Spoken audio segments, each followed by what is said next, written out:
À partir du 2 août 1998, c'est le lancement de la deuxième guerre du Congo. À partir de ce moment-là, systématiquement, des Congolaises et des Congolais sont visés pour ce qu'ils sont en tant que Congolais, parce qu'ils sont sur des terres en dessous desquelles il y a des ressources naturelles qui sont convoitées surtout par les grandes puissances étrangères qui font des pays d'à côté leur proxy.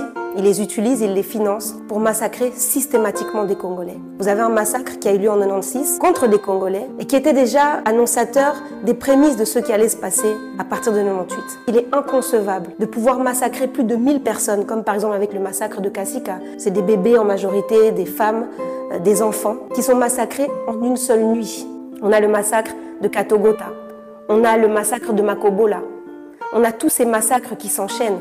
Vous avez récemment, très récemment, c'était en novembre, le massacre de Kichiché.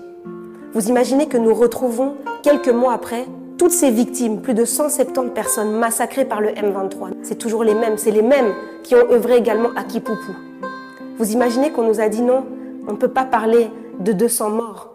Mais si on retrouve 15 corps et qu'il y a 208 disparus jusqu'aujourd'hui, où sont-ils? J'imagine qu'ils ne font pas un feu de camp en pleine forêt. Ils ont disparu et nous finirons par retrouver leur corps quelque part. Et ça, c'est la réalité congolaise. Ce sont des massacres qui s'enchaînent les uns après les autres. C'est la guerre des 6 jours de Kisangani. Toujours ces puissances qui vont jusqu'à s'affronter, à se faire une guerre sur notre propre territoire pour nos ressources naturelles, pour des intérêts, pour du profit. Empreinte RDC, votre magazine digital.